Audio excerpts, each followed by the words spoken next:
উড়াল সড়ক প্রকল্প পরিদর্শনে মন্ত্রিপরিষদ সচিব নাসিমুল গনি।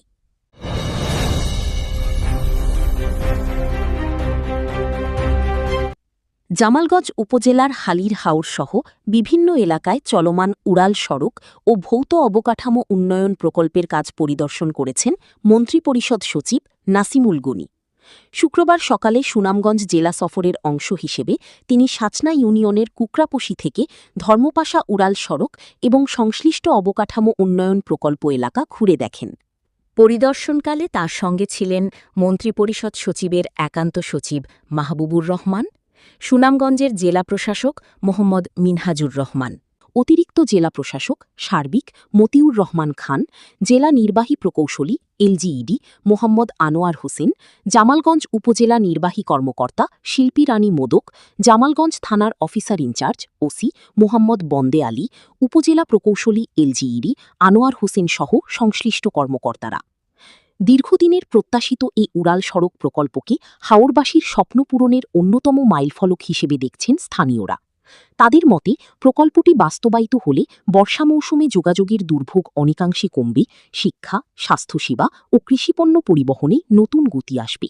ফলে হাওড়াঞ্চলের আর্থসামাজিক উন্নয়নেও গুরুত্বপূর্ণ ভূমিকা রাখবে এই প্রকল্প।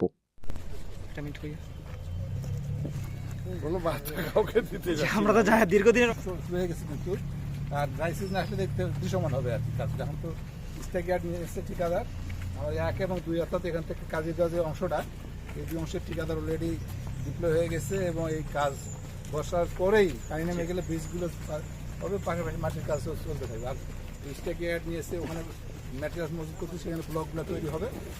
ব্লক তো আগে ব্লক রেডি না রাস্তা করে তো রক্ষণা করা যাবে না, ব্লক রেডি করে নিয়ে রাস্তা করা যাতে পানি আসার আগে সেটা আবার প্রোটেক্ট করা যাবে। জীববৈচিত্র্য ধ্বংসের ব্যাপারে এইদিকে যদি রাস্তা হয়, সড়ক হয়, তাহলে কিন্তু অনেক ঘরবাড়ি পড়ার সম্ভাবনা রয়েছে। সেদিকে আপনারা না না না, আমাদের এলামেন্ট এমনভাবে দেওয়া আছে কোনো ঘর বাড়ি পড়বে না, জি কোনো ঘর বাড়ি পড়বে সে আবার একটু কোথাও যে পোস্ট আমরা আজকে কার্ভ করে পাশ দিয়ে নিয়ে গেছি যাতে বাড়ি ঘর যাতে কেউ ক্ষতিগ্রস্ত না হয়।